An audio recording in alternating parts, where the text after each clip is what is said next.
In today's video, we have some news from the waiver wire. We have another player fined by player safety, and we have some trade rumors looking at the Habs, the Oilers, the Canucks, and the Carolina Hurricanes. We'll jump into the latest coming up next.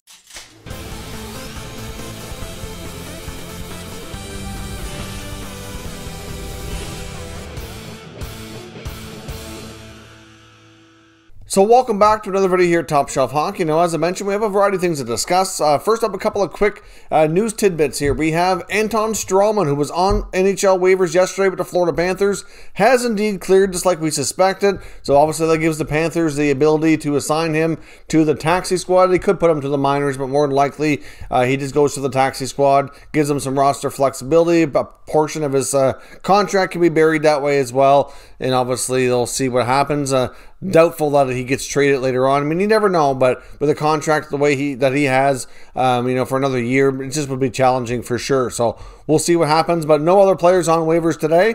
So that is all for waiver wire news. And we also got word from NHL player safety that Coyotes forward Nick Schmaltz has been fined $5,000, which is the maximum allowable in the CBA for boarding, which for an incident that took place against the San Jose Sharks and Radim Simic. So that is a fine for Schmaltz, no suspension on the play, but certainly $5K. Not really a ton of money when you think about it, but obviously it does send a message that that kind of play is not acceptable. Now, as I mentioned, we do have some trade talk today, looking at the Habs, Oilers, Canucks, and Canes, and let's kick things off with Montreal. Now, we also have a few other notes too on the Habs and Oilers regarding some other players they could get into their lineup. Now, obviously, we saw Montreal make a trade for Eric Staal. Obviously, not a huge shocker. We had mentioned before that the two main things that they were likely going to do was be to acquire a veteran center iceman and ideally add on the blue line as well.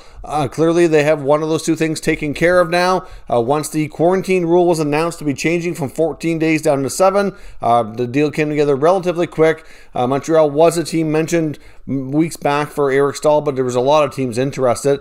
And actually, it was rumored to be down to really 3 pushing hard for Staal before the deal was done and he was sent to the Habs. So obviously, what we want to talk about now is what's next. Are they going to be done? What else could they add? Well, first up, they could be adding top prospect Cole Caulfield, whose team of Wisconsin lost in the NCAA. His season's now over, and he technically could sign and jump on with the Habs. He would have to go through a 7-day quarantine like Eric Staal, but still, that's not too far to wait, especially where the Habs have been on a break here with the COVID protocols in place. They could get some of those days in place here without missing any games. They're likely going to be playing next Tuesday, so they still have another few days to go before they'll be back in action here. But the big question now, and all eyes are on Cole Caulfield. Will he sign and join the Montreal Canadiens? Will they let him burn a year and join the club right away? It's a big question mark. Now, they might have to be creative cap space-wise to squeeze even his contract in. The way things stand right now, with Staal on the roster and Byron on the taxi squad, that gives them about $400K.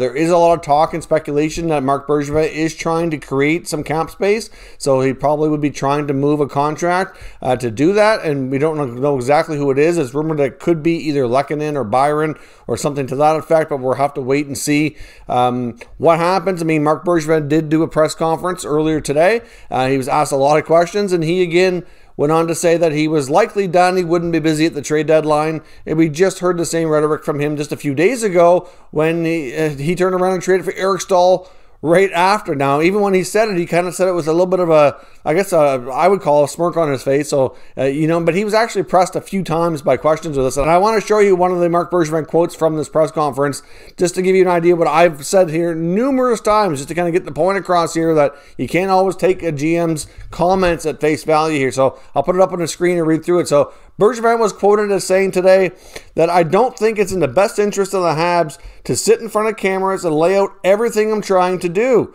I know for a fact there were 2 other teams after Eric Staal. I'm trying to be as transparent as I can, but there are times when I cannot be.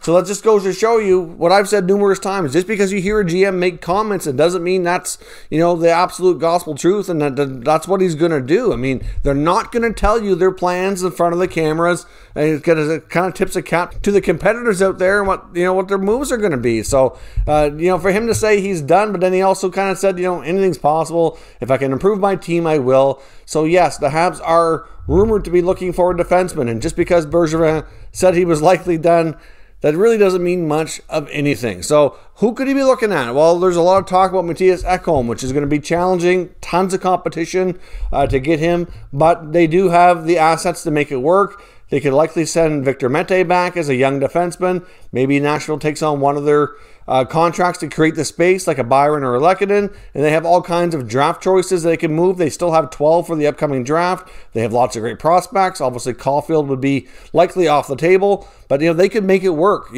So if they already added Eric Stahl, they could sign Cole Caulfield here anytime, and they could add a defenseman. That would give the Montreal Canadiens some huge additions heading in the home stretch here to get ready for the playoffs. So as far as Caulfield goes, the expectation is that he will sign and join Montreal. Bergevin himself had said earlier in the year that he would likely sign and come to Montreal once the season was done in college, but it's ultimately up to the player. His season just literally ended, so he needs some time to kind of think things through, probably talk to his family. Most college players like that have like a family advisor, agents and all that to talk to. So we'll see what happens. But if they can add him, that could be just the same thing as going out and getting another forward by trade. So it could be a huge addition to the Habs, and I do expect them to add in the blue line. If it's not Ekholm, we could be looking at Alex Goligoski, for example, in Arizona is another name that's out there. And there's some other names too on the trade market that could certainly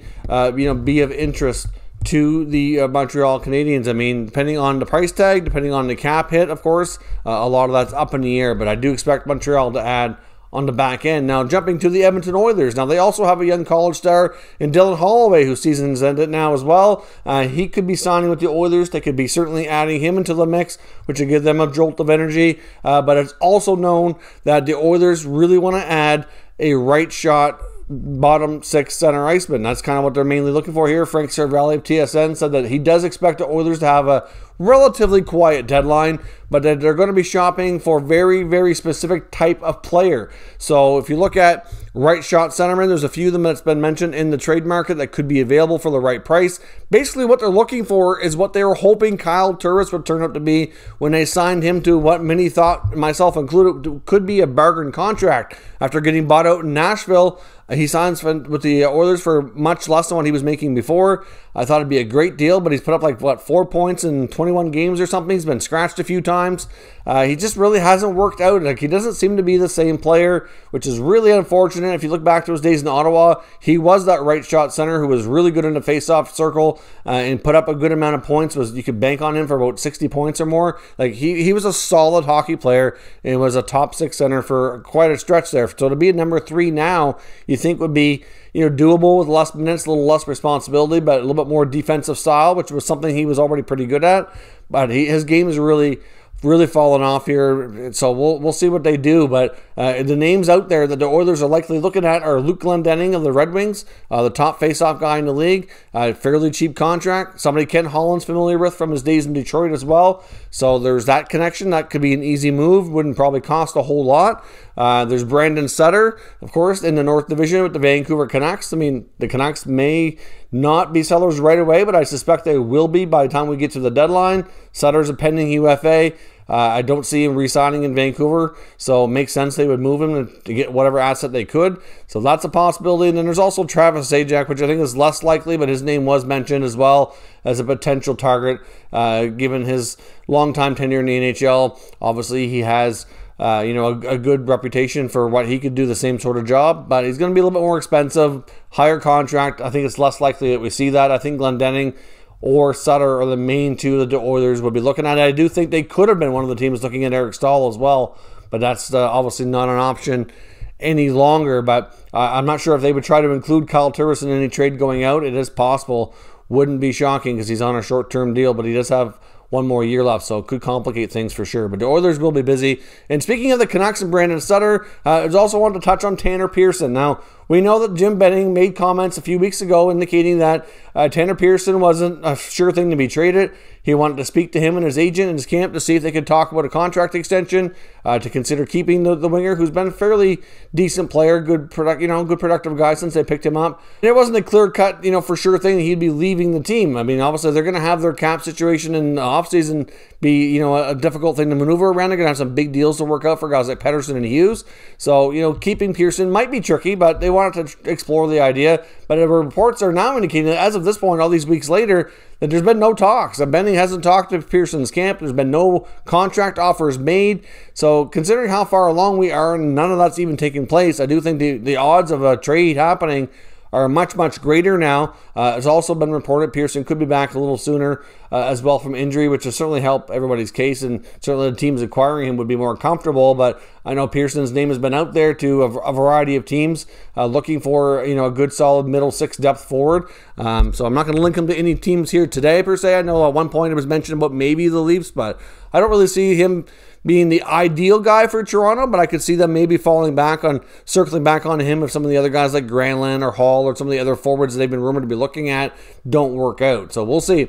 And lastly here, I want to touch on the Carolina Hurricanes. So in a recent interview with The Athletic, GM Don Waddell was talking about what his team might do ahead of the deadline, and he revealed the fact that obviously they have right now James Reimer and Alex Nedeljkovic been running between the crease here, but of course they got Peter Mrazek returning in the not too distant future as well from injury, and that he could trade one of his goaltenders, and he'd really like to add a right shot defenseman. So kind of revealing what his plans are, so to speak. Obviously there are some defensemen out there on the market, not a lot in the way of right shot guys, but certainly be an interesting scenario to look at. I mean, we know there's teams out there like the Avalanche, maybe the Washington Capitals, for example, that have been rumored to want to add goaltending. Not sure who would be the guy to go, though. Who would they trade? I mean, it's really difficult to say between the three goaltenders who would be the two to kind of ride things out in Carolina and who would go. I mean, you might think from a age perspective that maybe Reimer's the guy to go, but he's been doing pretty well. So I really don't know what they do there